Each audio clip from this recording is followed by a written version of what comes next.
أشهد أن لا إله إلا الله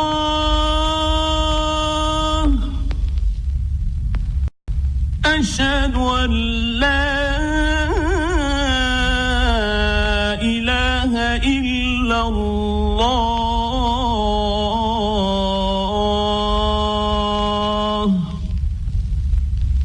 أشهد أن محمدًا رسول الله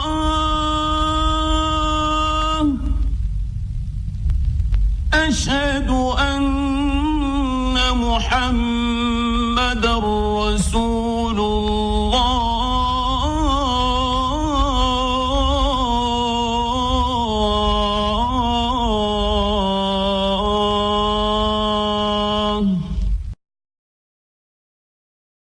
بسم الله الرحمن الرحيم إن الحمد لله نحمده تعالى ونستعينه ونستغفره ونعوذ بالله من شرور أنفسنا ومن سيئات أعمالنا من يهده الله فلا مضل له ومن يضلل فلا هادي له وأشهد أن لا إله إلا الله وحده لا شريك له وأشهد أن محمدًا عبده ورسوله وبعد أيها الإخوة والأخوات السلام عليكم ورحمة الله. Le prophète sallallahu alayhi wa sallam un jour donc va rappeler à ses compagnons ridwanullah alayhim et va nous rappeler à nous aussi que l'islam a été donc bâti sur cinq piliers. Ce premier pilier donc qui est la shahada, l'attestation de foi, le fait d'attester qu'il n'y a aucune divinité digne d'être adorée en dehors d'Allah subhanahu wa ta'ala et que Muhammad sallallahu alayhi wa sallam est son prophète et son messager. Accomplir la prière, verser la zakat, c'est un impôt obligatoire, et accomplir aussi le jeûne de Ramadan et le pèlerinage à la maison sacrée d'Allah subhanahu wa ta'ala si jamais les conditions donc de voyage rendent la chose possible. Lorsqu'on choisit comme titre les 5 piliers de l'islam, c'est vrai que cela peut étonner certaines personnes, se dire tiens, c'est la base. Mais ce qui étonne le plus, c'est de voir qu'aujourd'hui autour de nous, à force d'avoir traité tellement de sujets, eh bien justement l'essentiel, la base, on l'a des fois oublié. Et à force d'avoir traité tellement de sujets, on oublie que les sujets que l'on a traités ne peuvent wallahi fonctionner et aboutir que si l'on a compris la base, qui sont justement ces 5 piliers de l'islam. Et aussi si on a remarqué qu'il y a tellement de problèmes autour de nous ces derniers temps, c'est parce que justement cette base a été délaissée. Et lorsque l'on voit qu'il y a aussi beaucoup de bien autour de nous, c'est parce qu'alhamdoulilah, il y a encore des personnes qui sont rattachées à ces 5 piliers et qui ont compris le but de ces 5 piliers, qui ont aussi mis en pratique l'enseignement qui émane justement de ces 5 piliers. Ils ne sont pas vains, wallahi. On ne dit pas tout simplement, comme on le voit autour de nous, 5 petits piliers, on les récite vite fait, bien fait. Lakin, mashallah, ils sont remplis d'enseignements. Il y a un tas de choses qu'on est censé savoir. Lorsque vous parlez par exemple de la shahada, cette phrase qui sort de votre bouche, cette phrase qui pour certains, en vérité, lorsqu'ils étaient petits, n'est pas nécessairement sortie de leur bouche, étant donné que le prophète sallallahu alayhi wa sallam nous a rappelé que yuladul waladu ala al-fitra, l'enfant à la base, à sa naissance, il est musulman, il est pur. Et puis c'est après ses parents qui vont lui donner donc un chemin, soit il devient chrétien, juif, mazdéen, mais il n'a pas cité musulman, parce qu'il reste soumis à Allah subhanahu wa ta'ala, jusqu'à ce que ses parents vont lui donner donc ce fameux chemin. Et d'autres, subhanallah, nos frères, sœurs, je sais que le mot est toujours bizarre, convertis, reconvertis, il y a eu plein de débats par rapport à ce mot. Ceux qui, alhamdulillah, un jour ou l'autre, ont ouvert les yeux et ne sont revenus qu'à la base et ont répété justement cette attestation de foi, cette shahada, et ont rappelé justement donc ce pacte solennel entre eux et Allah subhanahu wa ta'ala, et aussi entre eux et leur prophète Muhammad sallallahu alayhi wa sallam. Il est un fait que cette phrase est là justement pour te rappeler, chers frères et sœurs, que tu as donné une parole. Ou bien si jamais tu veux revenir vers Allah subhanahu wa ta'ala, tu dois d'abord comprendre cette parole. Quel est le sens de cette parole? Il y a des obligations derrière cette parole, des devoirs. Est-ce que tu vas tout simplement répéter cette phrase et puis voilà, on est musulman, ça s'arrête là? Ou bien pour celui qui est musulman de souche, il est arrivé à un certain âge, on lui a fait apprendre la prière et puis il a commencé à la répéter parce qu'il y avait l'adhan, parce qu'il y avait l'iqama, parce qu'il y avait le tashahhud. Alors il a commencé à répéter cette phrase sans qu'on lui explique. Et on le remarque dans notre communauté. Demandez à beaucoup de jeunes, quand vous leur dites explique-moi la shahada, qu'est-ce que la shahada? Il n'y a qu'un seul Dieu, qui est Allah, c'est déjà bien, alhamdulillah subhanahu wa ta'ala. Puis il faut suivre le prophète Muhammad sallallahu alayhi wa sallam. Et quoi d'autre? Non, voilà, c'est déjà bien. Mais il y a quelque chose derrière. Il y a des choses qui annulent cette attestation de foi. Il y a des devoirs, il y a même des conditions. Eh bien on remarque qu'il y a un manque. Et on voudrait aussi que ceux qui reviennent, alhamdulillah, à la religion, soient au courant du sens de cette shahada. Elle a un sens. Et c'est pour ça que souvent, certains de nos amis convertis, ceux qui nous ont rendu visite souvent à nos bureaux, et qui viennent, ils nous disent voilà, je veux rentrer dans l'islam, puis on lui dit mais attends, on doit discuter par rapport aux 5 piliers de l'islam. Oui, mais je les connais. Oui, mais attends, est-ce que tu es au courant? Quel poids ils ont? En quoi ça t'engage? Et puis quand vous commencez à leur expliquer certaines choses, ils sont étonnés, subhanallah. Ils vous disent Allahu Akbar, il y a tout ça derrière. Et na'am, il y a des choses derrière toutes ces pratiques. Ce n'est pas des simples répétitions. Et c'est pour cela qu'alhamdulillah, on remarque alors que la personne qui se pose des questions par rapport à cette attestation de foi, la remet en pratique comme il se doit, on voit franchement une différence dans sa pratique par rapport à un autre qui pratique comme ça par routine et qui n'est pas au courant de certaines règles. On voit la différence à ce moment-là. La shahada, comme vous le savez, elle a une place immense pour nous les musulmans. C'est le premier pilier de l'islam. Tu vas donner une parole à Allah subhanahu wa ta'ala. Tu vas donner cette parole qui est que tu ne reconnais aucune autre divinité. Personne n'est digne d'être adoré.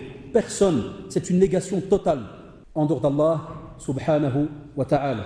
Tu vas te voir aussi te renseigner par rapport à Allah subhanahu wa ta'ala. On explique rarement ça aussi à certains de nos amis qui reviennent vers la pratique religieuse. La preuve, ils ne savent même pas des fois, entre guillemets, où est Allah subhanahu wa ta'ala. Question qu'a posé le prophète sallallahu alayhi wa sallam à la petite fille. Où est Allah subhanahu wa ta'ala? Lui a dit, il est fils sama. C'est l'aqida que a normalement Ahl Sunnah wal Jama'a. C'est la foi que l'on doit avoir. Et à ce moment-là, commence alors cet apprentissage. On parle d'attributs, de noms que l'on donne à Allah subhanahu wa ta'ala. Et on voit de nouveau un petit problème qui s'annonce. On a des fois des personnes qui ont des problèmes durant leur vie par rapport aux biens. Manque de biens, examiner dans ses biens, pas de travail. Et puis alors il se fâche. Et des fois la preuve qu'il ne connaît pas ce Seigneur subhanahu wa ta'ala, il pose des questions au Seigneur. Et pourquoi pas moi? Alors que s'il avait étudié les noms d'Allah subhanahu wa ta'ala, il aurait su que Ar-Razzaq, celui qui te pourvoit en bien, c'est qui? C'est Allah subhanahu wa ta'ala. Celui qui donne, c'est qui? C'est Allah subhanahu wa ta'ala. Et celui qui reprend, c'est qui? C'est Allah subhanahu wa ta'ala. Parce que celui qui t'a donné quelque chose, elle lui appartient. Donc si jamais il veut la reprendre, tu trouveras tout à fait normal qu'elle est à lui, sur terre.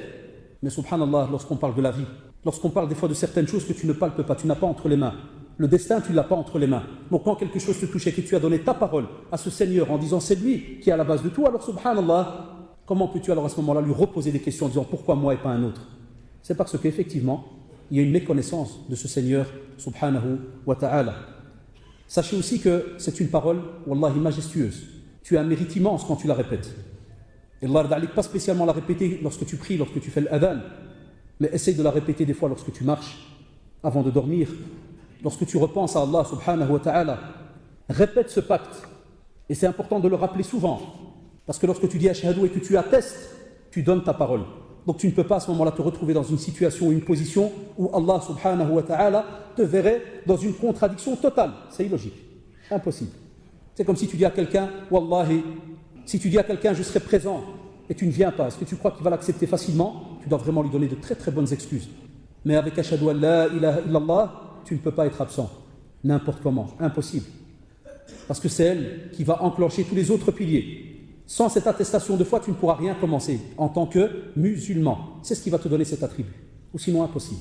Tu ne pourras pas commencer ta vie de musulman. Tu ne pourras pas goûter à ce plaisir d'être musulman. Tu ne pourras pas goûter au plaisir d'adorer Allah subhanahu wa ta'ala. Et de quelle manière, comme on va donc le voir. Ibn Abbas radiallahu anhu et bien d'autres ont dit, la meilleure des paroles est la ilaha illallah. C'est la meilleure des paroles. Et nous aujourd'hui on l'a délaissé. On a encore des gens qui polémiquent sur la musique. On a encore des gens qui polémiquent sur la médisance. Oui, mais je n'ai donné que quelques détails. Oui, mais ceci, oui, mais cela. Non, ya akhil karim. Non, chère sœur. Fasse que ta bouche soit rattachée toujours à la ilaha illallah. Répète-le aussi souvent. Parce qu'il y a une chose qui ne va jamais vous prévenir, c'est la mort. Malak al-Maut, l'ange de la mort, peut Allah y passer à côté de toi et passer au-dessus de toi et aller chez ton voisin. Et le lendemain, revenir chez qui? Chez toi. Fasse alors en sorte qu'à ce moment-là, il retrouve ta langue, ta bouche, en train de répéter la ilaha illallah. Donc c'est un mot, comme vous le voyez, qui n'est pas facile. C'est une phrase plutôt qui n'est pas facile, qui ne se répète pas aussi facilement, parce qu'il doit, et elle doit être rattachée à ce cœur, à cette âme. Donc il y a tout un travail qui est fait par rapport à cela. Et beaucoup de personnes croient que parce qu'elle sort de la bouche, elle est sortie facilement. Non, la preuve, si elle n'est pas travaillée comme il se doit, au moment de la mort, est-ce que vous pensez que la personne qui est en train d'agoniser va pouvoir répéter la shahada aussi facilement? La abadan. Wallahi ma, il sait la répéter. Donc ce n'est pas une phrase qui se répète facilement.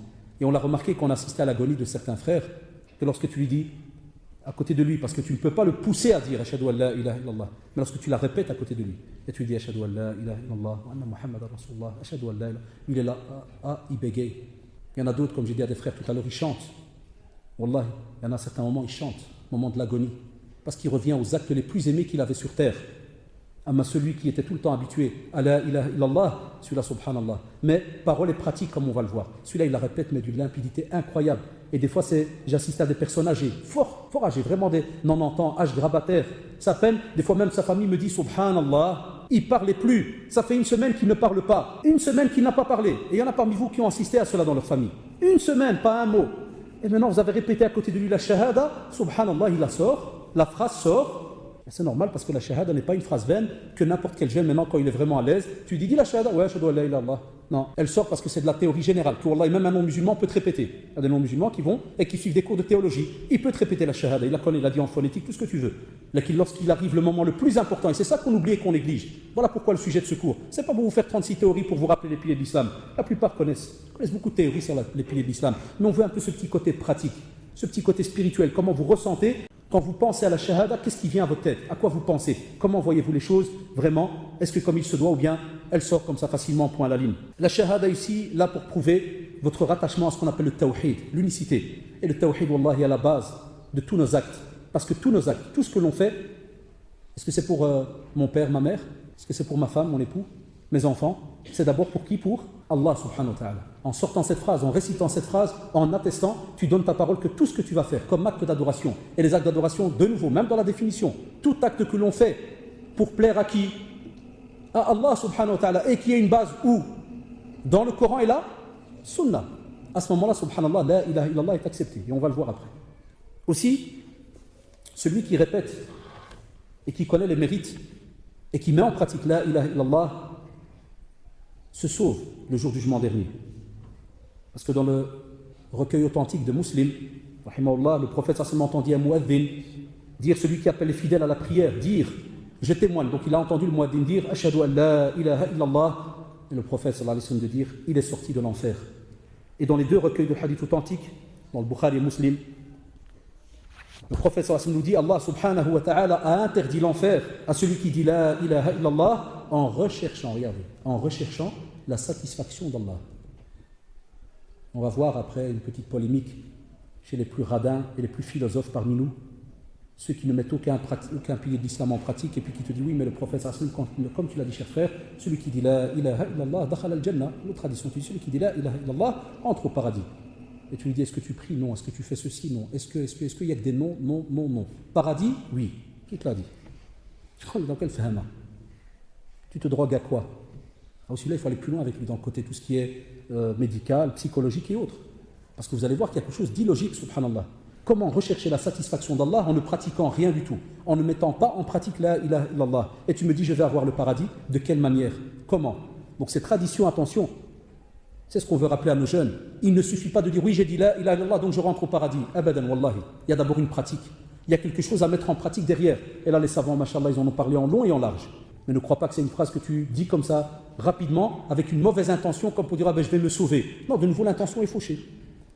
Et si tu dis la ilaha illallah, mais à côté tu as une pratique hypocrite où tu fais des trucs bizarres, tu sais bien que ces actes-là bizarres que tu fais annulent justement la parole que tu as donnée à Allah subhanahu wa ta'ala.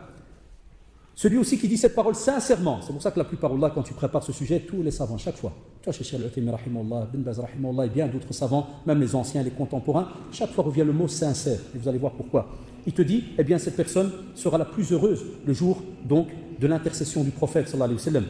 Parce que le prophète sallallahu alayhi wa sallam, dans un hadith aussi authentique de Bukhari, Abu Huraira radhiyallahu anhu dit, Ya Rasulallah, quel est celui qui sera le plus heureux de ton intercession le jour du jugement dernier? Ash-shafa'a. Le prophète sallallahu alayhi wa sallam répondit, je pensais à Abu Huraira que personne ne m'interrogerait à propos de ce hadith avant toi, car j'ai vu que tu donnes beaucoup d'importance aux traditions prophétiques. Eh bien, lui dit, celui qui sera le plus heureux de mon intercession le jour du jugement dernier est celui qui aura dit la ilaha illallah sincèrement de son cœur. Et c'est là qu'on se pose la question, pourquoi chaque fois le mot sincère revient, et vous allez voir. Le musulman doit aussi savoir que la ilaha illallah n'est pas acceptée tout simplement en la prononçant avec la langue. Voilà pourquoi on parle de sincérité, mais elle a des devoirs et aussi des droits, il y a des obligations, et on les retrouve, alhamdulillah, cités dans le Coran et la Sunna.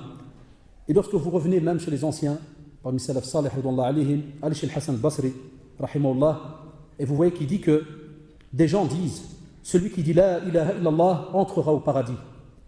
Et il répondit, rahimahullah, Hassan al-Basri dit, celui qui dit la ilaha illallah et accomplit ses droits et devoirs. accomplit ses droits et devoirs, entrera au paradis. Parce que ceux qui étaient au temps du prophète, sallallahu alayhi wa sallam, regardez, pas logique, mais quelque chose qui est normal, comme ils étaient au temps du prophète, sallallahu alayhi wa sallam, quand ils ont dit Ashhadu an la ilaha illallah, ils ont vu directement le prophète, sallallahu alayhi wa sallam, devant eux, mettre en pratique des actes d'adoration. C'est pour ça qu'ils ont su que dire la ilaha illallah, ça veut dire qu'il y a de la pratique à côté. Il y a des choses, je peux faire, je ne peux pas faire. Mais aujourd'hui, comme il n'y a pas un très grand suivi dans le domaine de l'apprentissage d'un tel ou un tel, alors la personne, il dit Ashhadu an la ilaha illallah, puis il part. Machallah, il est rentré dans l'islam, c'est bien. Mais qui est après lui après? Qui vient derrière lui pour lui apprendre, pour lui expliquer des choses? Un jeune qui vivait dans l'ignorance pendant des années, il vient, on lui parle dans le quartier, Kada, ceci, cela, il dit Ashhadu an la ilaha illallah, c'est bien mon frère, ça va maintenant, t'es avec nous, Allah aoun. Et quoi demain? Et le lendemain, on lui repropose de nouveau certaines choses dans le domaine du haram, mais il n'est même pas au courant de tous les cours qu'il y a autour. Et un autre, quand tu lui fais la remarque, il dit ouais, mais non, il est bien, il a dit la ilaha illallah. Ouais, mais il fait telle et telle chose. Ouais, mais mon frère, écoute, c'est déjà bien, il est accepté. Hein. Ah, il a dit la ilaha illallah. Alors j'ai remarqué ces derniers temps que cette phrase, elle devient, subhanallah, comme un petit jeu entre certains.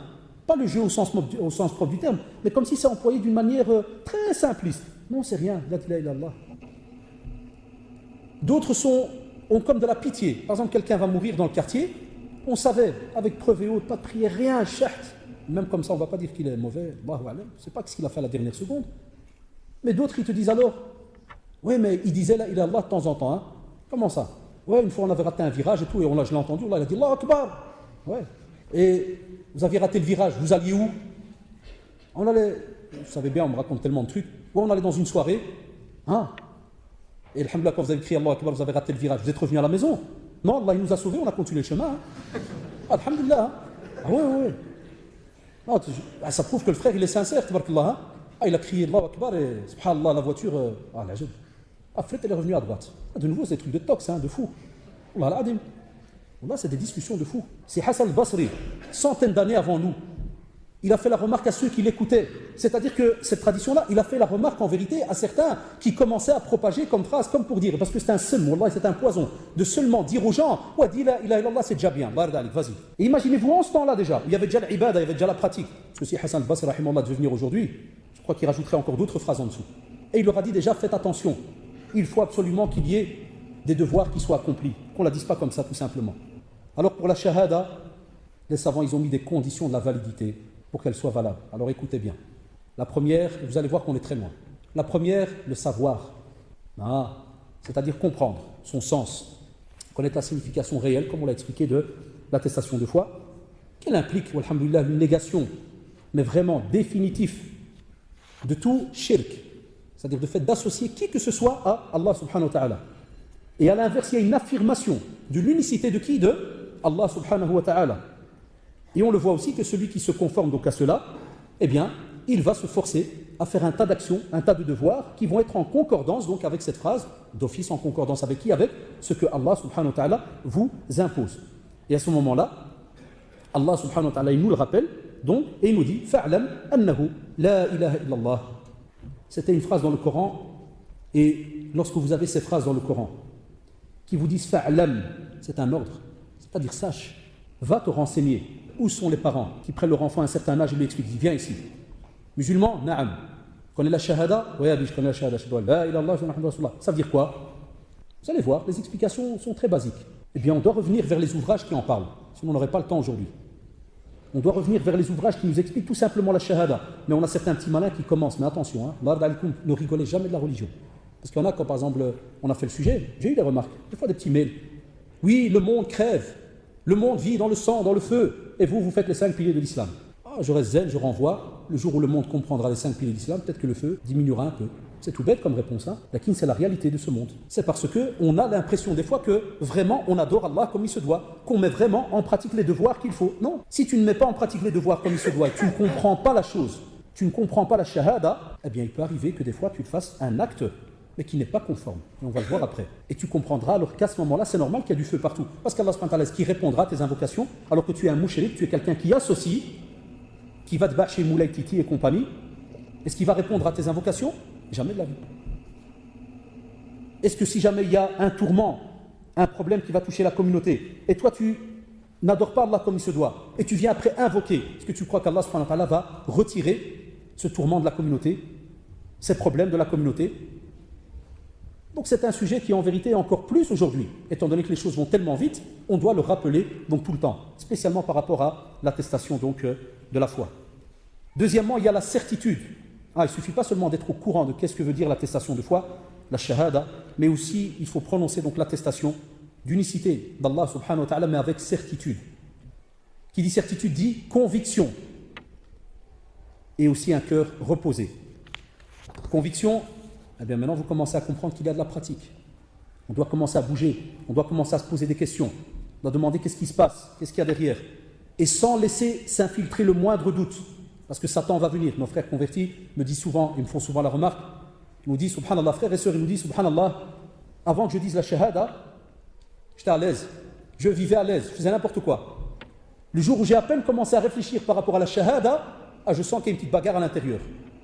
C'est drôle à expliquer, on ne sait pas des fois l'expliquer, subhanallah. Eux, ils ont la manière et l'art de l'expliquer. Mais il y a une drôle de bagarre qui commence. Je discute avec moi-même, chose que je ne faisais pas, ou rarement avant. Discuter avec moi-même pour des achats, ceci, cela. Mais ici, c'est la croyance, il dit c'est une discussion bizarre, je ne pourrais pas. Amma, quand il explique, un m'a dit une fois, m'a dit wallahi, il était étonné, il m'a dit wallahi, chef frère, depuis que j'ai dit la shahada, c'est bizarre, j'ai trop de problèmes. Très drôle, regardez, il me dit j'ai trop de problèmes. Je dis pourquoi? Comment ça? Il m'a dit parce que depuis que j'ai dit la shahada, avant de la dire, j'étais à l'aise, je ne pensais pas à grand chose. Je vivais tranquille, mes projets, ceci, cela. Mais maintenant, depuis que je l'ai dit, il y a ce fameux être là que vous me disiez, Satan, Satan, Satan. Maintenant, je comprends c'est qui. Parce qu'au début, je ne voyais pas de différence. Halal ou haram, je faisais les choses. Il n'y avait pas de halal ou de haram. Pas spécialement d'interdit. Tandis que maintenant, il me dit, je suis au courant. C'est drôle, il y a une bagarre qui se fait à l'intérieur. Bien voilà. Ça prouve qu'on commence déjà. Spécialement même certains qui reviennent à la pratique. Qui nous disent, qu'avant, quand j'étais dans le haram, il n'y avait rien. Dès que j'ai tout repris, j'ai shahad, j'ai repris kadab, parce que j'avais tout lâché, il te dit subhanallah, je sens à l'intérieur des fois des petites angoisses, des discussions bizarres dans ma tête. Alors il y en a qui commencent à te dire alors je pense que je deviens fou. Non, c'est là que je dis sa'adatek, c'est bien, sois heureux. La bataille commence. C'est comme celle qui tombe enceinte. Une fois que la personne tombe enceinte, subhanallah, à l'intérieur on te dit dans le ventre, toute une société, une fabrique se met en marche. Ben, la shahada c'est la même chose. Toute une fabrique va se mettre en marche. C'est pourquoi? Parce que les membres là qui faisaient n'importe quoi quand ils voulaient, comme ils voulaient, maintenant ils sont rattachés à la ilaha illallah, ils ne pourront pas aller où ils veulent. Le cœur qui frétillait pour n'importe quoi, il ne peut plus le faire maintenant. Parce qu'il va devoir frétiller pour ce qui est halal, il ne peut plus frétiller pour ce qui est haram. C'est pour ça qu'on te demande à ce moment-là qu'il y ait une conviction, que tu sois sûr de ce que tu es en train de faire, et à ce moment-là le cœur va s'apaiser petit à petit et le combat commence et tu dois le retenir. Tu dois tenir parce que ce n'est pas facile. Vous savez pourquoi? Quand tu dis la ilaha illallah, Satan perd un client. Wallah, Satan, il perd un client. C'est pour ça qu'il y a des jeunes qui nous disent, purée, tu sais quelle bagarre il y a, je ne peux pas t'expliquer, monsieur. Il y a de la bagarre. Wallah, il je dis, comment il y a de la bagarre? Il dit, entre moi et ma tête. Il dit, je suis assis et je commence. Non, c'est haram. Satan, il dit, sahabi, sahabi, sahabi. Tu n'as pas fait une prière, on va en parler après. Et il y a combien d'habitants sur Terre, il y a les frères? Combien? 6 milliards. Sans calculer tous les petits millions qui restent. Il te dit, ouais, sur les 6 milliards. Moi, je peux te jurer qu'il y a 5 milliards, 5 millions, 999 000 qui ne prient pas. Toi, tu n'en as pas fait une. Tu vas mourir. C'est la fin du monde. Et lui-même, il te dit des fois, ouais, shaitan. Parce qu'en vérité, il ne dit pas l'âne avec l'âna, l'âne, mais il te dit comme ils disent tous les Marocains. Vous savez, les Maghrébins chez nous, beaucoup de Maghrébins, ils ont fait des sociétés de chaussures à Satan sans qu'ils le remarquent, de sandales. Ils disent na'al. Ils s'étonnent que Satan ne nous a jamais quittés, c'est normal. Nous, on le renforce, on lui met des chaussures. Alors le jeune dit Satan, il ne veut pas partir. C'est normal, tu n'arrêtes pas de lui dire, Allah, donne-lui des chaussures. Wallahi shaitan, qu'Allah il donne des chaussures à shaitan. C'est normal qu'il y ait un combat interne. Satan, il ne te lâche pas. On te dit aussi que lorsque la personne a la certitude, c'est-à-dire il a bien compris, il te dit maintenant l'acceptation. Ah, regardez comment ça se complique. Troisième point, l'acceptation. C'est une des conditions pour qu'elle soit valable, la condition de donc la validité de la foi. Il te dit de la shahada, il te dit l'acceptation, c'est-à-dire que accepter avec conviction cette attestation par le cœur et la langue. Ah, maintenant on commence à rajouter des membres. Le cœur et la langue doivent absolument accepter avec conviction cette attestation de foi. C'est-à-dire que tu dois absolument aller voir dans les textes qu'est-ce qu'il te demande de faire ou ne pas faire. Et puis vous allez voir, vous allez me dire quel est le rapport. Eh bien pourquoi l'acceptation? Parce qu'il y a des fois des choses dans le Coran, subhanallah, où la raison n'accepte pas. ben, on a eu des personnes qui se sont, entre guillemets, converties à l'islam, ou bien qui sont musulmans, mais en vérité, ils ne le sont pas. Voilà un exemple, on va dire comment ça. Un exemple, j'ai déjà eu le cas, par exemple, c'est pour ça que c'est plus pour nos frères et sœurs convertis. Et des fois, par exemple, un frère et une sœur convertis, des fois même de chez nous. Mais moi, je travaille plus de ce côté-là, entre guillemets, pour cette conférence. Et certains, alors, ils me disent, par exemple, monsieur, oui, dans le bureau, j'accepte tout. Ah, la ilallah, donc il y a un seul Dieu, là, le prophète. Et dans une discussion, je lui dis, voilà, mais attention, cela implique aussi qu'Allah subhanahu wa ta'ala a créé le monde des djinns et le monde des anges. Comment ça? C'est qui cela? Je dis, oui, il y a un monde parallèle. Ah non, monsieur, je ne crois que ce que je vois. Et j'ai déjà fait toute une démarche, il est sincère. Et il y en a parmi nous qui le pensent. Il est sincère, il te dit, voilà, je ne crois que ce que je vois. Donc moi, j'ai fait toute une démarche, j'ai accepté la présence d'Allah subhanahu wa ta'ala par rapport à ce que j'ai vu autour de moi, la création, Kada et autres. D'accord, mais non, les anges, Kada, ceci, cela, eh bien voilà, ils sont étonnés des fois quand on dit, cher frère ou chère sœur, alors c'est pas bon. Ton attestation, elle est annulée. Comment ça? Non. L'acceptation fait que tu dois tout accepter. Même ce que des fois ta raison, entre guillemets, rejette. Et la preuve, ça s'est passé au temps du prophète, sallallahu alayhi wa sallam, avec une drôle d'histoire qui était, machallah, un cadeau immense pour le prophète, sallallahu alayhi wa sallam. On va en parler aussi plus tard pour un autre sujet. C'était Al-Isra wal-Mi'raj, le voyage nocturne. Impossible pour la raison de quelqu'un d'accepter ça à la Mecque. Les chameaux, ils se tapent des mois pour arriver à Médine ou bien pour aller en Syrie et autres. Et là, le prophète, sallallahu alayhi wa sallam, il dit voilà, il part de la Mecque. Subhanalladhi asra bi'abdi laylan min al-masjid al-haram ila al-masjid al-aqsa. Jusqu'à Jérusalem. Nous là, Quraïchid, Jnoun, ils attendaient que les petits détails là, direct, ils sont venus. Ils ont entendu en plein matin, Prophète il a fait, jusque où ça? Comment il a fait? Première remarque, nous on fait des semaines et des mois de voyage. Et toi, kada. Wallahi, comme c'est connu dans la sunna, dans les traditions prophétiques, est-ce qu'il n'y a pas eu des gens qui sont sortis de l'islam quand il y a eu l'Isra ou le Mi'raj? C'est connu chez Ashab Sira, chez ceux de la Sira, des biographes et autres, ils le rapportent tout le temps. Tu dis à ce moment-là, un paquet est sorti de l'islam. Parce qu'ils n'avaient pas l'acceptation. C'est comme s'ils sont rentrés, voilà, ben là, ilallah, il n'y a pas de problème, ça va. Bon, tu nous demandes d'annuler 359 dieux et on n'en laisse qu'un seul. Bon, allez, on fait le pas. Mais maintenant, tu nous dis comme quoi tu voyages en une nuit, tu arrives là-bas, tu fais, tu montes, tu descends. Non, stop. Et ça, c'est simple. Il leur a dit, ben, il n'y a rien. Votre shahada est annulée. Chose, subhanallah. Et aujourd'hui, on a encore des gens autour de nous qui viennent et qui commencent à rejeter des fois certaines questions. Moi, je le vois même dans des rencontres chez des gens. Tu vois, tu lui parles de l'Isra ou le Mi'raj, la personne, il te fait. Subhanallah. La Mecque, frit, direct à. Mais c'est pas frit, il y a tout un. Ah voilà, il te regarde d'un air sceptique. Eh bien, alors j'arrête l'histoire, si je repars à Ashhadu an la ilaha illallah. Le type, il est étonné. Écoute, je suis musulman. Mais attention, mon frère, avec ce que tu viens presque de commencer à renier par rapport au voyage nocturne, fini l'islam, hein, ça saute direct. Vous voyez, c'est pas facile. Et si j'ai pris qu'un exemple, il y a bien d'autres choses très bizarres que des fois, même la raison, je dis comment ça? Subhanallah, c'est pas possible, c'est pas ceci, c'est pas cela. Donc il faut faire attention. Parce que comme vous le savez, le contraire de l'acceptation, c'est le refus, et là c'est à ce moment-là grave. Il y a aussi la soumission. Et voilà, la pratique, elle commence vraiment. Vous avez senti, on est dedans. La soumission, ça veut dire que si Allah subhanahu wa ta'ala te dit n'approche pas l'adultère, viens pas me dire c'est l'amour. C'est pas. Le Coran, il a dit la taqrabu zina, il n'a pas dit la taqrabu al-mahabba, al-hub. Ouais, j'ai eu un philosophe là au bureau. Hein. Il m'a dit, mon frère, c'est un peu. Sahab Barbichette, l'amour, vouer l'amour, c'est pas terrible. C'est très. Hein. C'est l'amour. Tu vois pourquoi? Comment ça? La soumission. Combien de jeunes nous appellent? Oh, les monsieur, Wallah, je sors avec elle, Wallah, moi je vais la toucher. Et tu mets Allah dedans. Wallah, moi je vais la toucher. Il croit que c'est toi le wahy, c'est toi la révélation. Donc toi, tu dois t'asseoir et dire alors. Allez, ça va. Allez, c'est. On m'a taillé. C'est. Ah, Ikhwan. Il y a les frères et les sœurs qui s'amusent à faire certaines choses. Essaye de te rappeler la ilaha illallah avant de toucher au haram. Parce que ça rentre là-dedans.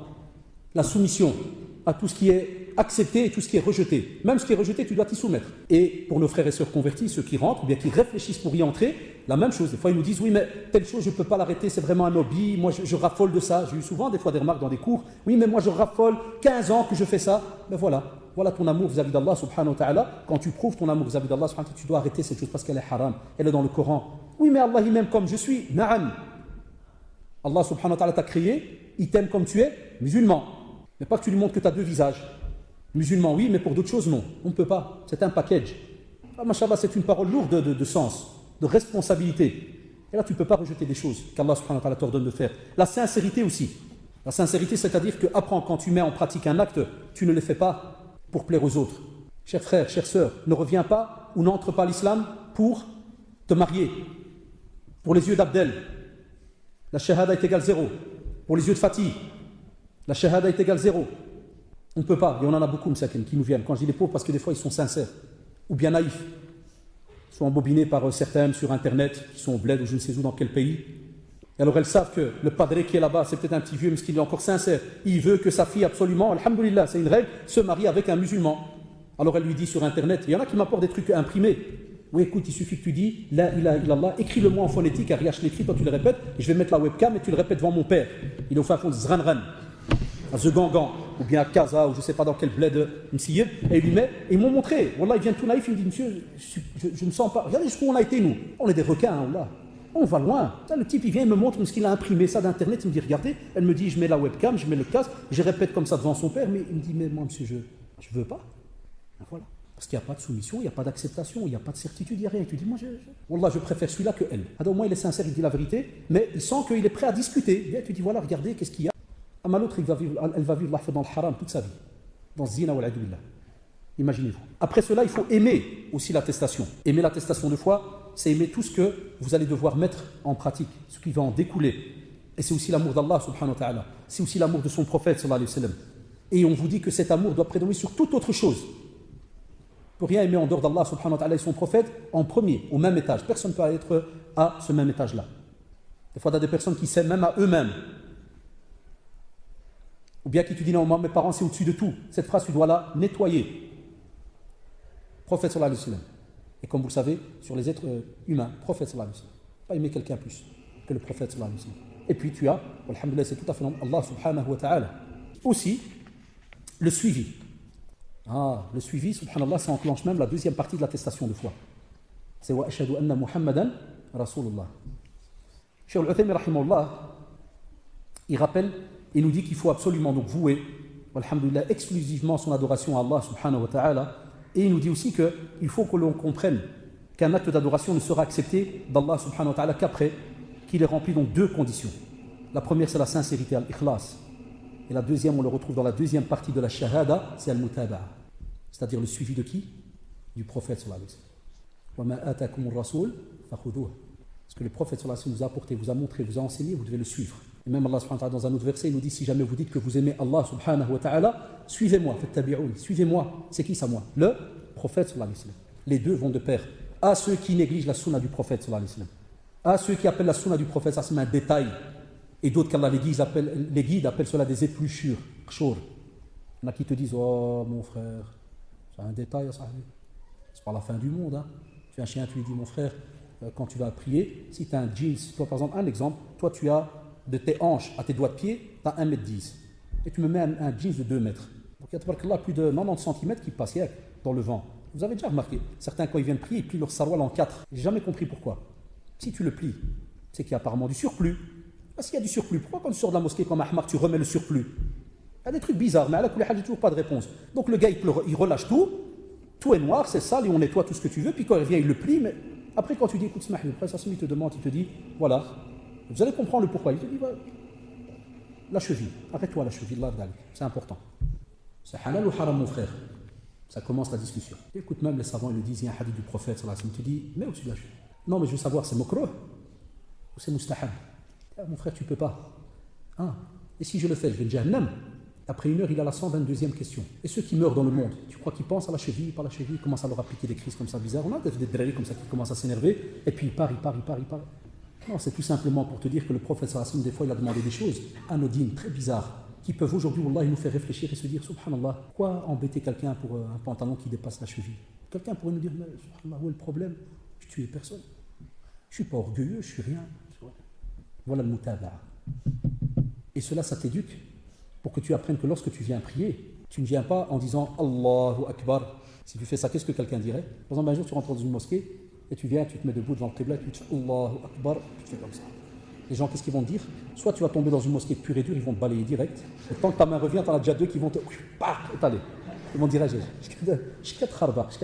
dire qu'un salli, je prie. Mais quelle prière? De quelle religion?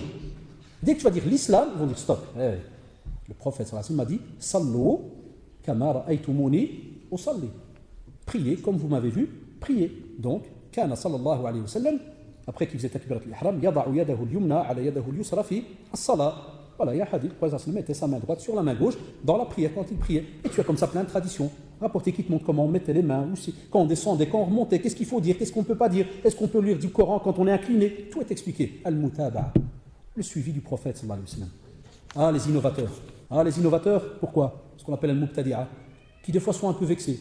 Il y a des jeunes aujourd'hui, même des parents, des fois, mais ça va, ça commence à diminuer. Il y a des fois des parents, tu lui dis, il veut lire par exemple du Coran, puis il va lire d'une drôle de manière bizarre. Puis tu lui dis, le professeur Hassan, il ne faisait pas comme ça. Fais akhi, je ne fais pas le haram, je crois le Coran. Ouais, mais même lire le Coran, il y avait une manière. Un autre, il vient, il te fait une invocation bizarre.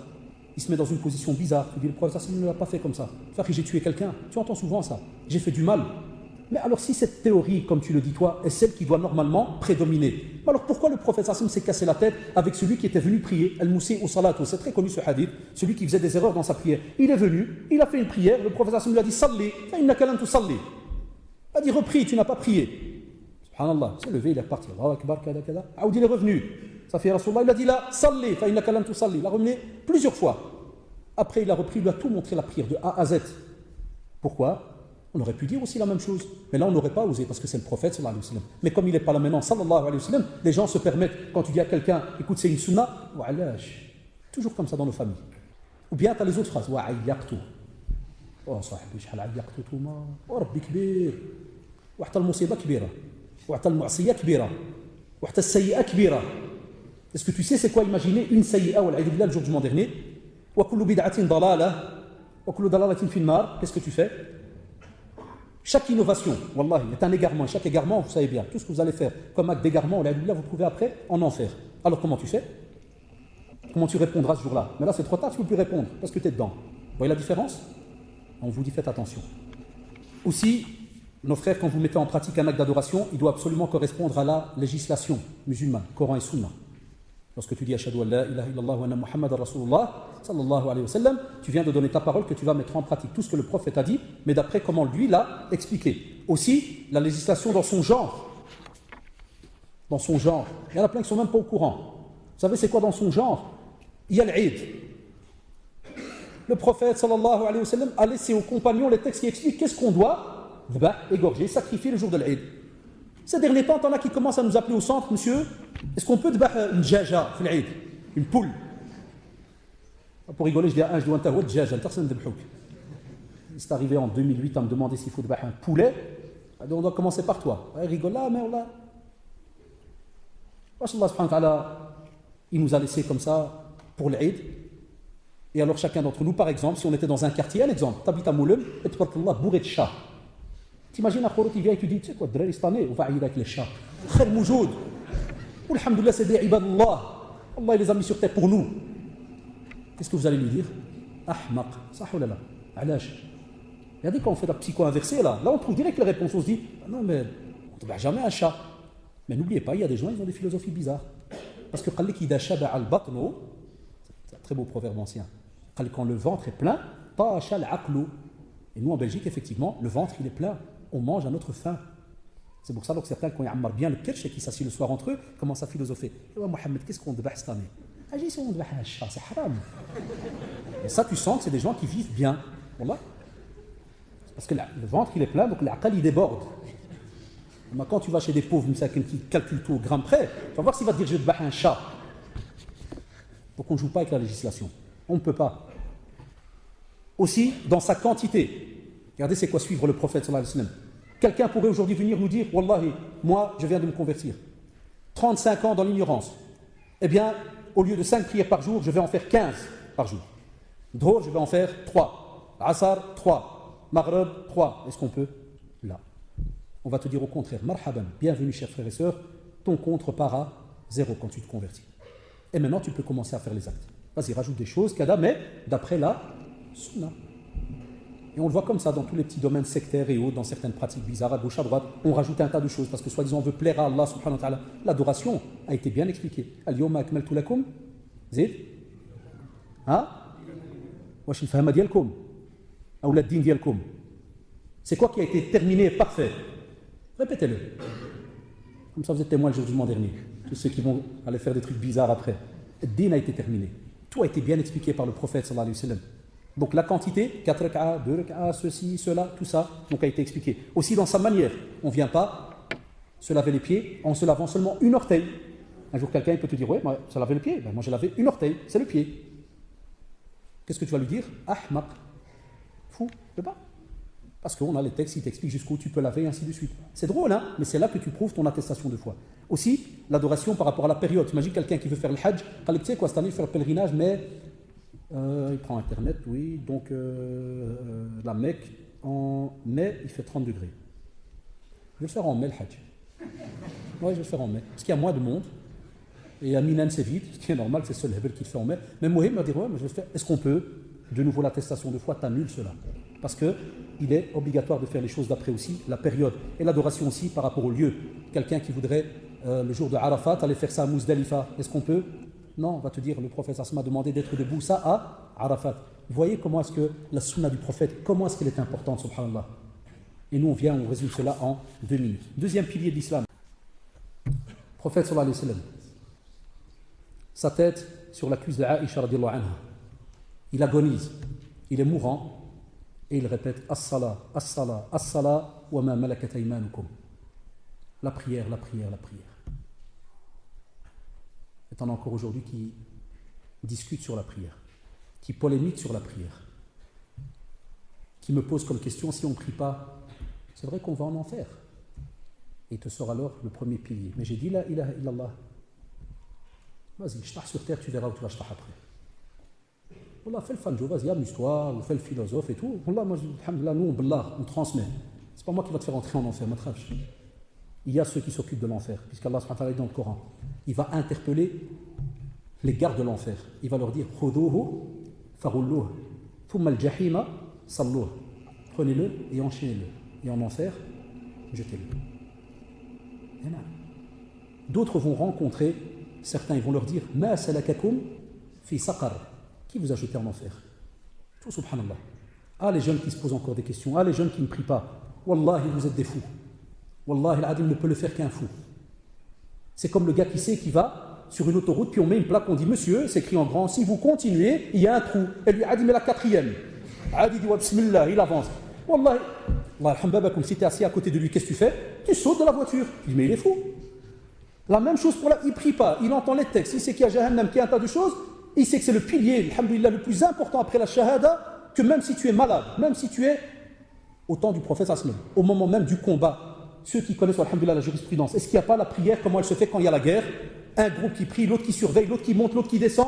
C'est une de ces belles prières, mais incroyables. Mais on ne lit pas. C'est pour ça qu'on ne goûte pas et on n'a pas les arguments. Allez voir la prière quand il y a la guerre. Il y en a plein qui croient que dès qu'il y a la guerre, stop, draré, il y a la guerre. On reprend la prière quand on fera, Inch'Allah, l'armistice. Abadan. Wallahi, même pendant la guerre, il y a une prière. Il y en a qui ne sont pas au courant. Ils vont leur dire Ma salakakum fi saqar. Vous savez, c'est l'histoire de quoi ça, Ma salakakum fi saqar? C'est imaginez par exemple ici, avec nous ici, 2 potes, 2 amis. Un qui dit à son ami Allah, regarde, prie. Et l'autre il regarde vers. Inch'Allah. Comment il rigole d'Allah sans le savoir. Inch'Allah. Ah, prie mon frère. Ah, Rabbi Kbir.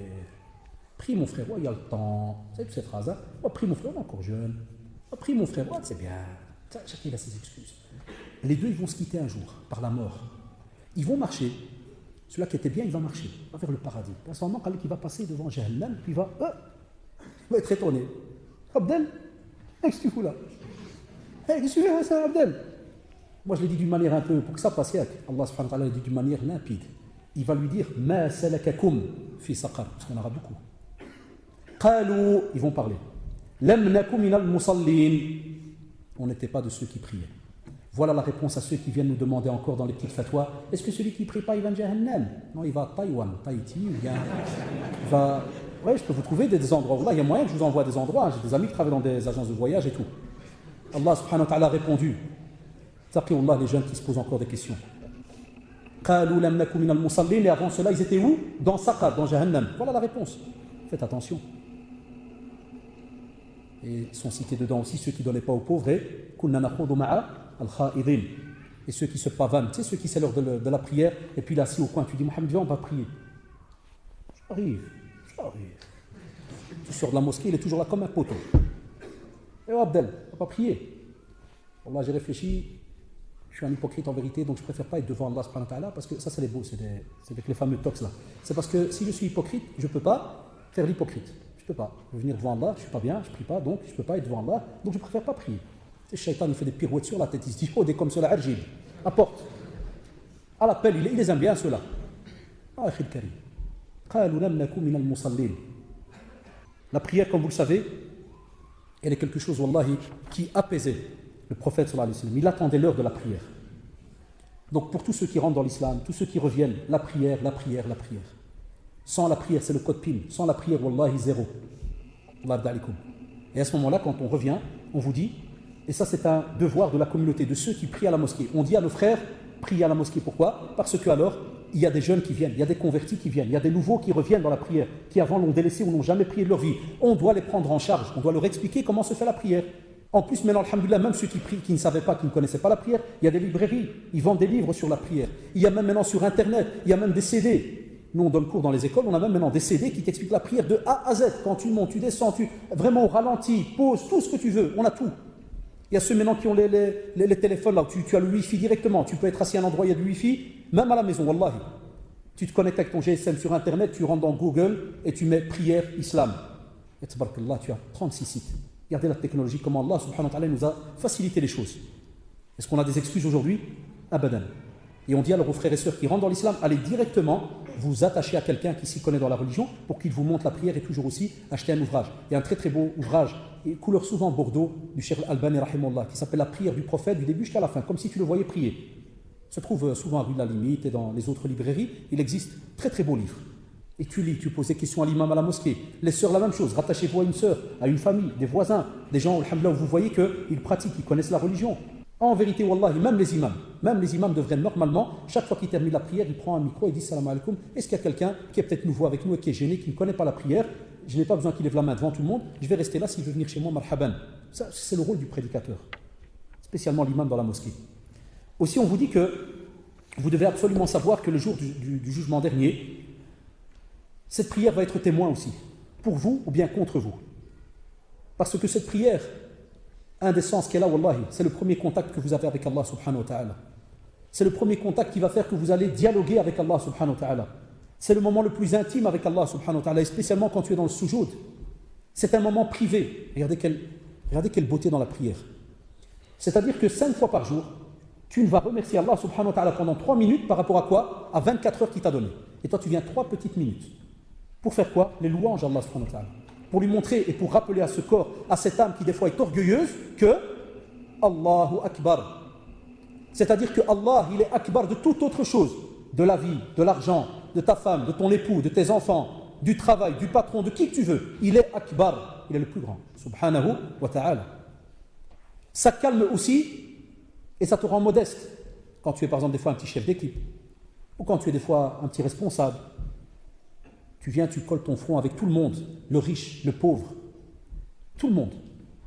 Tout le monde vénère Allah subhanahu wa ta'ala de la même manière et il colle son nez et sa bouche, son nez à fois et son front, paume de la main, genou, doigt de pied, collé au sol.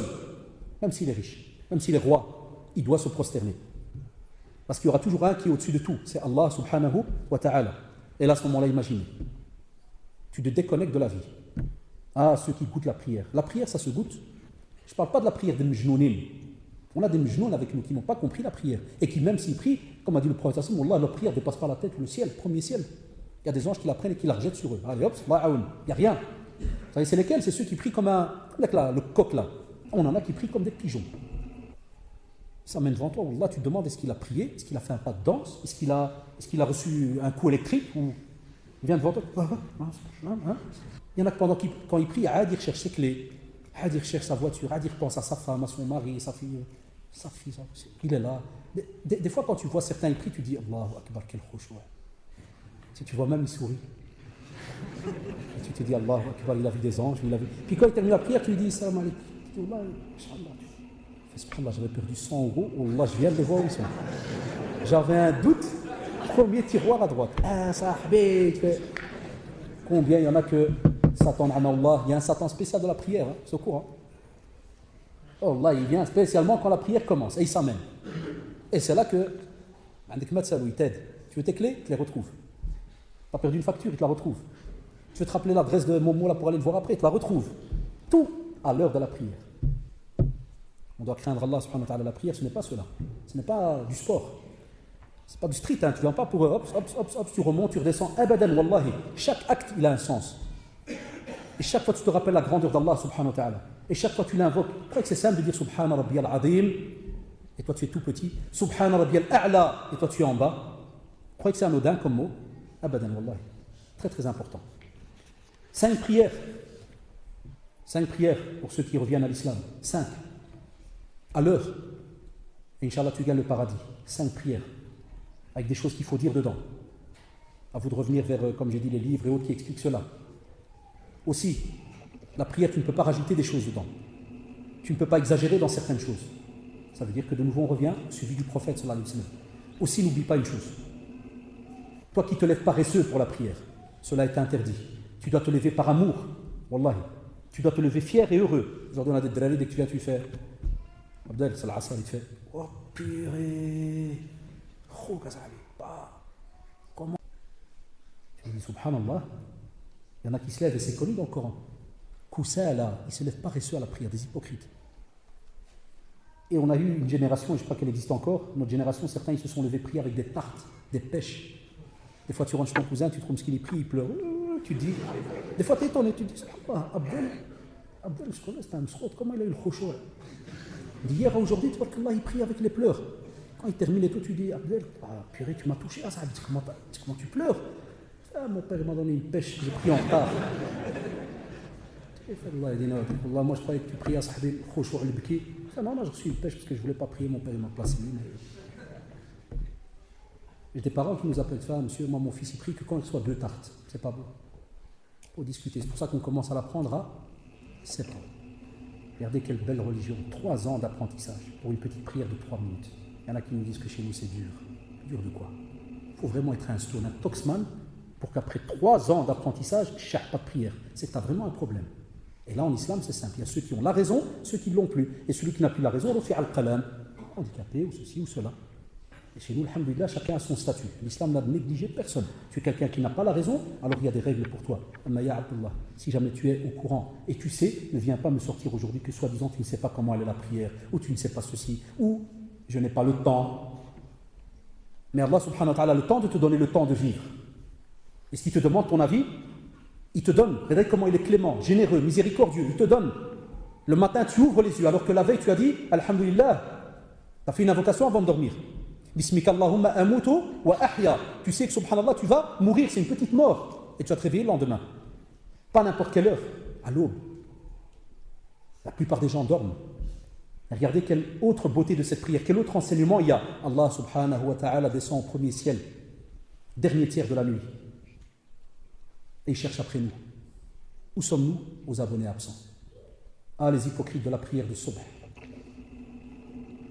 Beaucoup de gens expliquent à nos frères et sœurs convertis et à ceux qui reviennent à la religion, parce qu'eux-mêmes sont un peu hypocrites, à ceux qui expliquent ça, ils leur font comprendre que soi-disant, il n'y a que 4 prières.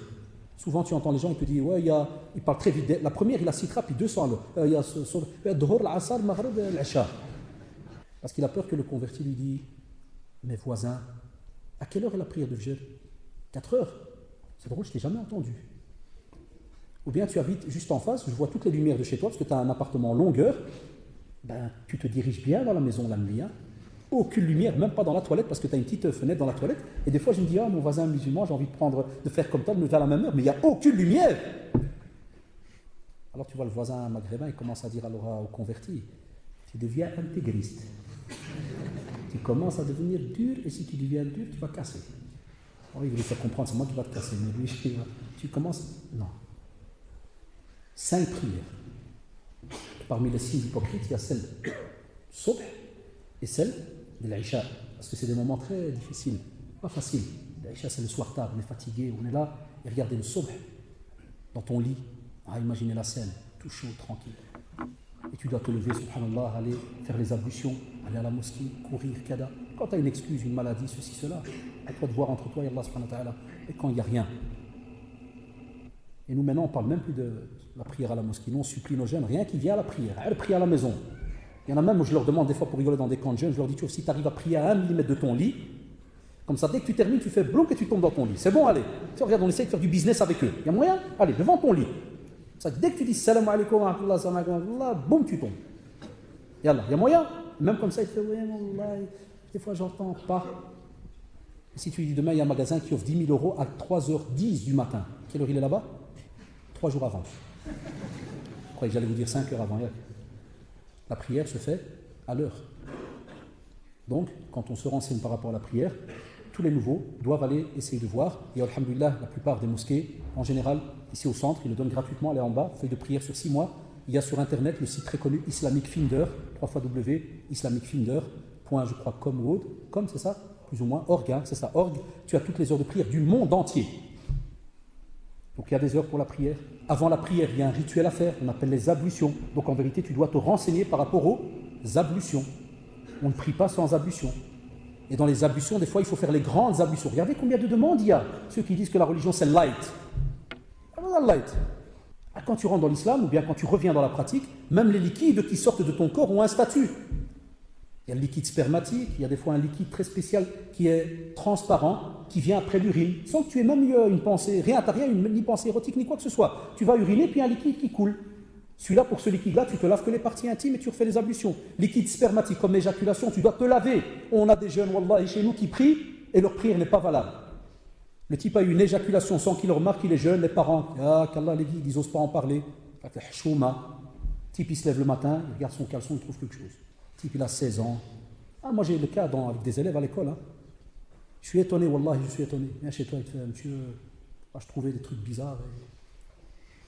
Bon, alhamdoulilah, je suis un peu satanique dans les bords. Toi, je connais des haramiyettes comme ça, où je fais, t'as trouvé quoi bizarre et où bizarre? Parce qu'un autre, il pourrait lui dire, qu'est-ce que t'as trouvé de l'argent, flou, je dis, qu'est-ce que t'as trouvé de quoi? Parce qu'il va chez un prof de religion, c'est bête, quoi, qu'est-ce que t'as trouvé de bizarre? Je dis, oh là, je me suis levé le matin, ouais. Fait que ça, même. Il y a quelque chose. Et après ça, que j'aime bien, il fait, ouais, il y a un drari qui m'a dit, c'est un cheikh islam de l'école, il y a un drari, il m'a dit que je dois me laver, et Mohamed, il a dit, mais non, qui t'a dit ça? Alors le ulama entre dans la cour, ils se battent. Parce qu'il y a des madahib dans la cour, hein, faire attention. Des grandes écoles juridiques à la cour.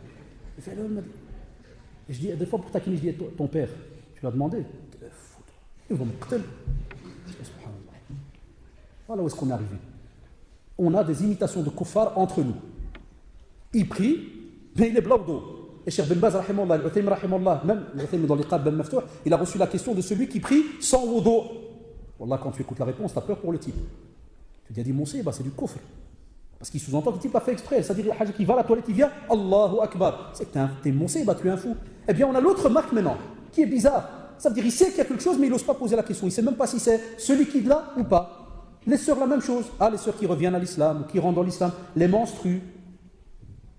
Nous, au centre islamique, on est devenus les spécialistes mondiaux des menstrues. On nous appelle et on doit demander. Tu sais, quand je le dis, ça gêne toujours, mais c'est comme ça. On doit leur demander, chère madame, qu'y a-t-il dans votre serviette hygiénique? Décrivez-nous la couleur. Décrivez les crasses. Décrivez le sang de quelle couleur? Rosâtre, rouge, noirâtre. Ça, c'est normalement les fuqaha côté hommes et côté femmes qui doivent l'expliquer dans les mosquées tout le temps. Et pas comme j'entends des remarques de certains, oh, les savants d'Arabie, c'est des savants qui ne parlent que des menstrues. Wallah, et ceux qui disent ce genre de rabaissement, wallah al-adim, ils n'ont aucune éthique. Ils n'ont aucune éthique. Si pas même, j'ai même peur de leur foi. Parce qu'ils te disent, ouais, les savants en Arabie parlent que de l'haïd al-nifas, le sang qui est après l'accouchement. Et ouais, à la tête de pierre, de béton, si jamais tu as le sang de règle là, est-ce que tu peux prier avec? Et ce sang, est-ce que tu connais tous les styles? Est-ce que tu connais les périodes? Est-ce que tu connais le maximum? Combien de sang? Il y a des sœurs qui croient qu'elles ont les règles pendant 45 jours. Ils nous appellent, ça fait un mois qu'il y a du sang, et les copines, ils me disent, tu arrêtes, et les autres copines, ils ne t'arrêtent pas. Ah là, c'est un pilier de l'islam, c'est vrai ou pas? C'est la prière. Et tu dis alors, et quoi? Mais je ne sais pas, monsieur. Et c'est quoi comme sang?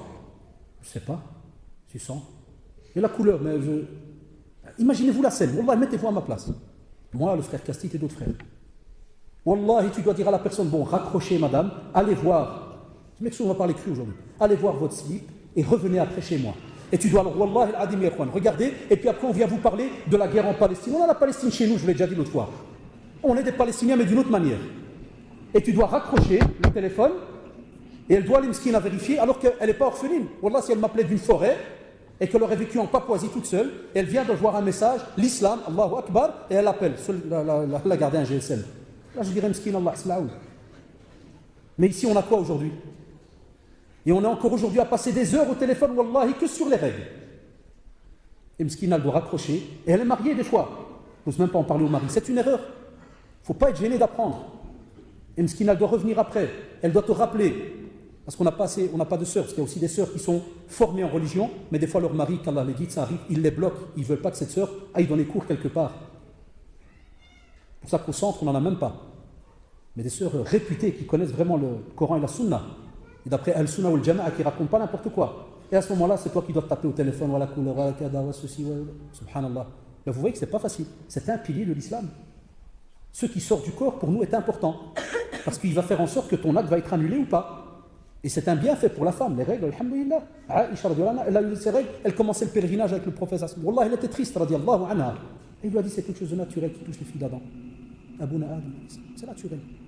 Mais il y a derrière alors des règles. On ne vit pas comme ça bêtement à l'aise sur terre. Et quand tu as les règles, tu ne peux pas avoir de relations sexuelles. Tu peux avoir un jeu amoureux et autres, mais pas de relations sexuelles. Et comment entrer à la mosquée? Tu ne peux pas. Tu as tes règles, tu ne peux pas entrer dans la salle de prière. Regardez quelle beauté ce pilier. 36 000 règles autour. Mais quand tu les étudies structurées, très facile. Wallah. Aussi, c'était un réconfort pour le prophète sallallahu alayhi wa sallam. La preuve, il disait à Bilal, Arihna biha ya Bilal. Bilal radiallahu anhu était celui qui rapportait justement ce réconfort au prophète sallallahu alayhi wa sallam, avec l'adhan. Regardez quelle beauté la prière. C'est aussi un moment de réflexion. Wallahi. Parce que quand tu es vraiment par terre, et tu dis Subhana Rabbiyal A'la, après on te dit wa, invoque Allah. Subhanahu wa ta'ala, demande-lui des choses. Tu es très proche de lui, Subhanahu wa ta'ala. Alors pensez à ceux qui sont aux abonnés absents. Hein? Vient aussi la zakat. L'aumône. On vous dit, écoutez, Allah subhanahu wa ta'ala nous a mis l'aumône obligatoire. Je sais qu'il y a certains linguistes, alhamdoulilah, qui disent qu'en français, on ne pourrait pas trouver un mot juste pour la zakat, parce qu'on purifie. C'est un purifiant, subhanallah, par rapport aux avoirs que tu as. Et il est là, subhanallah, aussi pour qu'on ne commence pas à devenir quelqu'un d'égoïste. On ne commence pas à devenir quelqu'un qui va commencer à vous dire « j'ai fait ». J'ai travaillé, j'ai récolté, j'ai amassé. C'est grâce à mon cerveau, c'est grâce à moi. Et tu entends tout des moi. Allah subhanahu wa ta'ala te dit stop. Cet argent, wallah, il ne t'appartient pas. Il émane d'Allah subhanahu wa ta'ala. C'est lui qui a voulu que tu l'aies. Eh bien, pense aussi à ceux. Ah voilà, c'est un autre sujet. L'égoïsme. Pense aussi à ceux qui n'en ont pas. Et on te prend et on dit prélève de leurs biens. Une aumône. Prélève. On doit la prendre. Wallahi, tu n'as pas le choix. Celui qui rentre dans l'islam, celui qui revient dans la pratique, celui qui n'était pas au courant. Wallahi, dernièrement, j'ai eu un au téléphone, il m'a dit, monsieur, il y a un ami au travail, il m'a dit, zakat et tout, c'est 2,5%. Je dis, mais monsieur, je ne suis pas d'accord. Je dis, ouais, c'est ton choix, il n'y a pas de problème. Pourquoi tu n'es pas d'accord? Il m'a dit, monsieur, j'ai 4 millions d'euros, et 2,5%, c'est un paquet, hein. Pour rigoler, à l'aise, je dis, il y a un an qui est passé dessus. Voilà, première règle, 2,5%. Deuxième règle, c'est al-hawl.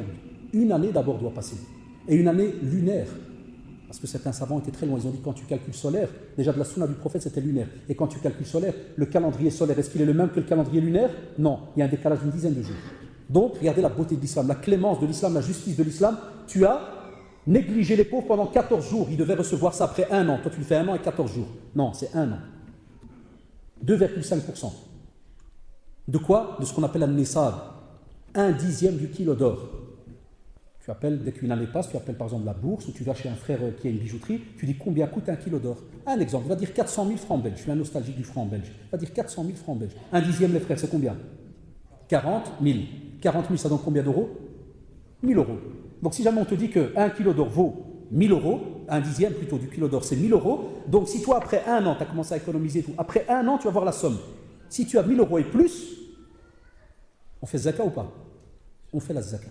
Si jamais tu travailles, la zakat est pour toute personne qui a de l'argent à côté, que tu travailles, que tu aies reçu un héritage, que tu aies reçu un cadeau comme ça. Par exemple, un jour ton père il vient et te dit Mashallah, tu as été bien installé. Tu as un père blindé qui a un bricot, un magasin de luxe et tout. Il te dit 3 000 euros, c'est c'est très rare, mais bon, de rêver, subhanallah, c'est un idée, allez, là. Là, tu dis, 3 000 euros, tout Allah. Et toi, machallah, allez, tu es structuré, tu dis, moi, inchallah, peut-être l'année prochaine, mariage, kada, prends les 3 000, tu les caches. Après 1 an, zaka ou pas? La zaka, combien on a dit? 2,5%. Et la zaka, il n'y a pas que sur l'argent, les bijoux, attention. C'est pour ça que maintenant, pour la zaka, je ne vais pas rentrer dans les détails. Ce n'est pas le but de la conférence aujourd'hui. Mais je vais tout simplement vous dire, s'il vous plaît, appelez un centre ou l'imam de la mosquée où vous allez, s'il est connu et autres, qui connaît le domaine, parce qu'il y a la zaka, par exemple, sur les bijoux, et les savants, ils ont divergé. Même les tout grands, même entre Cheikh Ben Baz, Cheikh Al-Uthaymin et autres, il y a eu des divergences. Par exemple, ils ont divergé sur l'or que la femme met toujours sur elle. Beaucoup de savants disent qu'elle ne fait pas la zaka sur cet or-là. Parce qu'elle a par exemple 1 ou 2 bagues, kada. Et par exemple, sur l'or, il y a des grammes. On parle de 85, on parle de 87. Il y a des fois des petites divergences, allez voir. C'est pour ça que je ne veux pas rentrer dans les détails, parce qu'il y en a qui vont de nouveau s'étonner. Oui, mais moi, on m'a dit que. Ça, alhamdoulilah, on vous demandera d'appeler. Et spécialement, c'était le but de la conférence pour réveiller les consciences de certains, ceux qui n'étaient pas au courant, qui ont oublié ou autre. On appelle et puis on demande à ce moment-là. Donc il y a par rapport aux avoirs que vous avez, l'argent. Par rapport aux avoirs que vous avez immobilier. Quand tu as une maison, il n'y a pas de zakat dessus. Mais une maison, tu loues, tu reçois des loyers, tu dois voir le loyer que tu reçois, calculer et voir si tu as gardé à côté. Quand tu as une terre, ceux qui ont des terres au Maroc, si c'est une terre où tu as l'intention de la vendre, tu dois faire la zakat. Et si c'est une terre, c'est pour toi, tu as l'intention de bâtir dessus, mais tu attends d'économiser un peu pour bâtir, il n'y a pas de zakat. Et je ne rentre pas dans les détails, parce qu'il y a encore d'autres, je peux vous rendre fou maintenant pendant 10 minutes. Il y a de ces détails à dormir debout. Ça, appelez, Inch'Allah, votre aise. Il y a ceux qui, par exemple, on a encore des parents, les jeunes, ça se perd. Mais on a des parents qui ont aussi, mais qui ont des vaches et des moutons au Maroc. Wallahi. Il y en a qui ont des vaches et des moutons au Maroc. Il y a la zakat dessus sur le bétail. Il y a des parents qui sont ici et qui ont des terres là-bas qui sont cultivées. Il y a des zakats, aussi de la zakat sur ce que tu cultives. Et même là, il y a des règles. Il y a des choses que tu peux, des choses pas, des choses. Il y a un tas de règles, wallahi.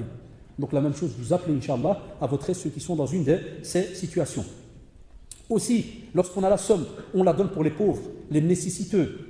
Il y a 8 catégoricités. Mais ici, en général, en Belgique, en général, on parle souvent, par exemple, des pauvres et des nécessiteux. Mais il y a des fois, les gens, ils n'ont pas bien compris. Ils croient qu'un pauvre, c'est un type qui est vraiment à 4 pattes à plat ventre, il est mort. Non, on a des gens qui, par exemple, comme disent les savants, tu peux trouver un pauvre qui n'a pas de quoi subvenir à ses besoins. Quelqu'un, wallah, il peut gagner 1000 euros, est un pauvre en Belgique. J'étais étonné de la statistique qui est sortie il y a quelques mois, où ils ont dit qu'il y a ce qu'on appelle les nouveaux pauvres riches. Vous connaissez ça, subhanallah? C'est-à-dire qu'en vérité, il a un salaire, il travaille, mais il touche 1300 euros et il paye 900 euros de loyer. Il paye 120 euros de gaz et d'électricité, spécialement ceux qui viennent de prendre un nouvel appartement, tu tapes la facture sur la qui était avant. 120 euros de gaz et d'électricité. Quand qui vit un mois avec, 50 euros. C'est un pauvre ou un riche? Alors qu'il a un salaire, subhanallah, mais il est pauvre. Alors pourquoi je fais cette remarque? Parce que tu entends des fois des gens, tu viens pour récolter pour quelqu'un, puis tu fais, subhanallah, un tel, mais il travaille. Tu entends souvent cette remarque, mais il travaille, subhanallah, il travaille, mais qui c'est un pauvre? À la fin du mois, il ne lui reste plus rien du tout. D'accord? Donc renseignez-vous aussi à qui vous la donnez. La zakat, elle est très très importante. Pourquoi? Quand tu la donnes, c'est une des preuves d'obéissance. Deuxièmement, tu prouves que tu aimes Allah subhanahu wa ta'ala. Troisièmement, ça prouve que tu aimes tes frères et sœurs qui sont autour de toi, que tu ne penses pas qu'à toi. Aussi, quatrièmement, quand tu la donnes, donne-la en secret. Parce qu'on sait que c'est quelque chose qui rabaisse l'autre. Quand tu viens et tu la montres comme ça devant n'importe qui, ça rabaisse. La personne, des fois, il pense que tu veux montrer, tu veux kada. Non, on te dit fais attention. C'est pour ça, même quand on donne l'autre qui n'est pas obligatoire, une sadaqa, il te dit parmi les 7 qui seront sous l'ombre du trône d'Allah le jour du jugement dernier, il n'y aura aucune autre ombre que celle du trône d'Allah subhanahu wa ta'ala. Un homme qui a donné une sadaqa, il l'a caché. Un point où la main gauche ne sait pas ce que la main droite a donné. Allahu Akbar, la meilleure des aumônes. Dans une enveloppe, kada, même si tu peux la donner à un intermédiaire, c'est encore même mieux si tu veux. Chez un intermédiaire, tu dis, tu connais un tel, je ne veux pas qu'il me voie parce qu'il va peut-être être gêné. Toi, tu dis à un frère qui t'a donné. Pas comme certains. À qui il faut donner sadaqa? Écrit comme ça. Drari, à qui il faut donner zakat? Il y a des pauvres. Tu crois qu'un pauvre miskin va lever la main? Ouais, viens. Non, c'est vrai qu'aujourd'hui, il y en a qui le font parce que les pauvres, ils sont vraiment à la dèche. Mais des fois, il y a des pauvres qui en valent la peine, mais ils n'osent pas parler. Donc c'est pour ça qu'on se renseigne. C'est bien aussi de se renseigner et de voir. Aussi, il ne faut pas l'affecter en rappelant des faveurs. Par exemple, tu donnes zakat, puis après tu commences à dire « j'ai donné. Moi, je fais zakat cette année, j'en ai 3000 euros. » Et akhi, subhanallah, tu t'es nettoyé. Tu as nettoyé de la saleté. C'est pas une fierté. C'est pas une fierté quand tu le dis comme ça. Wallah, c'est à l'inverse. C'est de l'orgueil. Donc on ne le montre pas, on le fait toujours en cachette. Et aussi, le fidèle doit rechercher par le l'aumône quelque chose qui va fructifier le jour du jugement dernier. Pourquoi? Eh bien, wallahi, quand tu as obéi à un acte qu'Allah t'a demandé, souvent on sous-estime ça. Quand tu donnes l'aumône, toi en vérité tu as donné de l'argent, et Allah qu'est-ce qu'il te donne? Les hasanat. Et le jour du jugement dernier, il y en a combien? Je ne sais pas. Personne ne sait calculer. Le jeûne du Ramadan.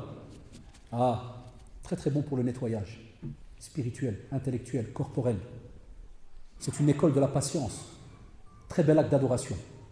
Ou certains de notre communauté, lorsqu'ils rentrent dans l'islam, lorsqu'ils sont dans notre communauté, ou bien lorsqu'ils reviennent dans la pratique, des fois, on ne leur apprend pas qu'il n'y a pas que le mois du Ramadan. Ça, c'est l'obligatoire. Voilà. C'est le jeûne du mois de Ramadan, dans une période bien définie. Et on jeûne de l'aube jusqu'au coucher du soleil. Et on va faire un genre de petit carouage personnel. On va nettoyer ce corps. On va rappeler à ce corps certaines choses. Premièrement, on va lui rappeler, tu vois, toi, le corps là, qui faisait n'importe quoi quand tu veux, où tu veux. Tu as peut-être des fois entendu des choses, tu as peut-être tu as mangé plein de choses. On va dire stop, retenue maintenant. Pourquoi? Eh bien, pense aux autres. Pense un peu à tout ce que Allah t'a donné en journée. Tu as soif, tu bois quand tu veux. Quand tu es à jeun, tu ne bois pas. Comment est-ce que l'eau nous paraît? Ah, les frères et sœurs, comment l'eau nous paraît quand on est à jeun? Du luxe. Quand on a un au travail, Jean-Jacques, il vient, il boit de l'eau.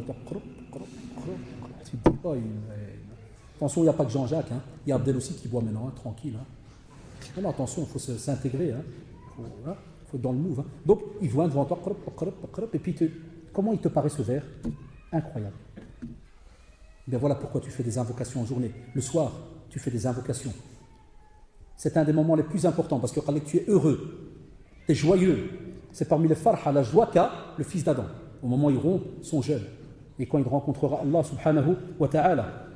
Et aussi, un point très très important par rapport au jeûne, c'est que subhanallah, personne ne connaît la récompense du jeûne. Personne ne pourra te dire voilà combien coûte le jeûne. Et nous aujourd'hui, on a des personnes qui pensent que subhanallah, tu viens, tu jeûnes, tu fais quelque chose toute la journée et croient que c'est tout simplement une petite fatigue, on s'est retenu, puis point à la ligne, ça passe, là, abadan. On te dit que le jeûne va aider à nettoyer ta langue par rapport à tes propos, aussi tes yeux par rapport à ce que tu vas voir, aussi ton oreille par rapport à ce que tu vas entendre. Alors là, avec ceux qui reviennent, qui doivent savoir qu'il y a des petits jeûnes qu'on peut faire pendant l'année, lundi, jeudi, le jour de Arafat, Ashura, je vous dis tous ces mots pour vous pousser à aller vous renseigner à ceux qui ne rencontrent le jeûne qu'une fois par an. C'est normal que quand ils fument et ils arrivent à leur Ramadan, ils pètent un câble. Parce que tu dois jeûner de la cigarette toute ta vie. Tu dois jeûner de la colère toute ta vie. Alors si tu t'entraînes pendant l'année, ça à l'aise. Mais si tu crois que jeûner c'est seulement une fois par an, mais après, reprends la cigarette, fais ce que tu veux, jeûne est égal zéro. Parce que à peine tu viens obéir, que le soir même tu désobéis. C'est illogique. C'est vrai ou pas? Donc le jeûne, ce n'est pas seulement une retenue par rapport à la nourriture. Il y a tout un acte d'adoration, il y a tout un ressaisissement du corps, c'est-à-dire que tu dis au corps de se ressaisir, de se retenir, de ne pas aller n'importe comment vers les envies et les passions. Et on vous dit aussi que par rapport au jeûne, apprenez pendant ce mois-là, Inch'Allah, la charité, le fait de donner.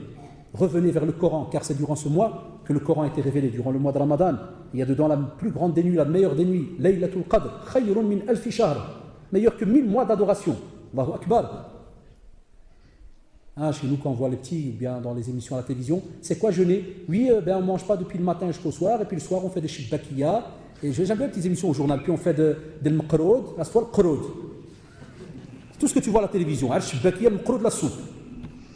Personne qui explique le jeûne, subhanallah, d'un côté vraiment spirituel. On doit monter de niveau. Vous l'avez remarqué, je crois, chaque année, dès qu'il parle de jeûne, wallahi, moi ça me vexe. Ça peut être que mon avis personnel, wallahi. Mais c'est que de la bouffe. Chaque fois qu'on parle du jeûne à la télévision, pour les non-musulmans, c'est de la nourriture, c'est vrai ou pas? Et on vous montre alors les tables remplies. C'est pendant Ramadan que les tables doivent diminuer. Il y en a qui mangent, wallahi, plus pour Ramadan qu'en dehors de Ramadan. C'est illogique. Alors qu'à la base, on était là pour éduquer ce ventre, ce récipient qui n'aime que remplir. Et pendant Ramadan, tu dis stop, il n'y a rien. Non, nous on le retient et on le donne pire le soir que ce qu'il mangeait avant. 3 bols de soupe. 1 kilo de dattes, bombe atomique après le tipi. Quand il vient prier, dès qu'il fait Allahu Akbar, et il y en a qui n'arrivent même pas à remonter. Je viens faire tarawih. Quel tarawih? Tipi mhachech. Il te dit c'est drôle, il y a beaucoup de lumière dans le merkez aujourd'hui. Mais ce n'est pas les lumières du merkez. Il va manger une tonne, c'est ça le jeûne. Le jeûne a un sens. C'est un poids. Et d'autres, qui ne l'ont pas compris, dès que Ramadan se termine, ils sont contents. Ils font oh, alhamdoulilah. Là, on reprend le. Le prophète, il invoquait pour que Allah lui donne, subhanahu wa ta'ala, la possibilité de rejoindre le prochain Ramadan. Vous savez pourquoi? Parce que man sama Ramadan imanan wa ihtisaban ghufira lahu ma taqaddama min dhanbi.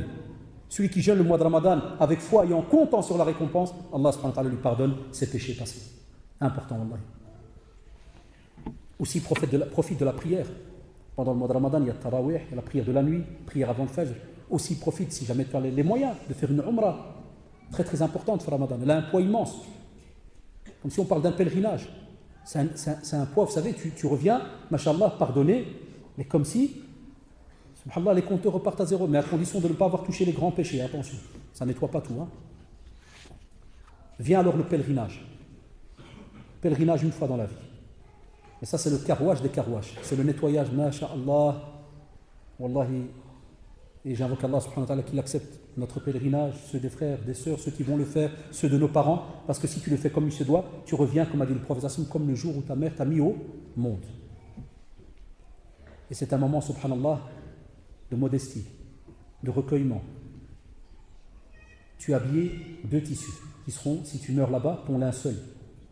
Tu es nu. Tu n'as pas de caleçon, tu n'as pas de short, tu n'as pas de collant, tu n'as rien. Il n'y a que les femmes qui sont habillées. L'homme, il a 2 tissus. Et tu es là, la sueur, la poussière, et tu pleures. Voilà pourquoi le Hajj il est là. Pour que tu reviennes vers Allah subhanahu wa ta'ala pour dire, Ya Allah, voilà, je viens vers toi, labbaik Allahumma labbaik la sharika lak. Tu remets ton pacte en jeu, il est là. La sharika lak ya Allah, il n'y a aucun associé. Et je réponds à ton appel, je viens. Innal hamda wal ni'mata laka wal mulk. Tous les louanges, tous les bienfaits, tout ce que vous avez autour de vous revient à Allah subhanahu wa ta'ala. Et tu viens, et tu pleures, ton cœur frétille, tu demandes le pardon. Et même à la fin, tu es dit, Ya Allah, pardonne-moi.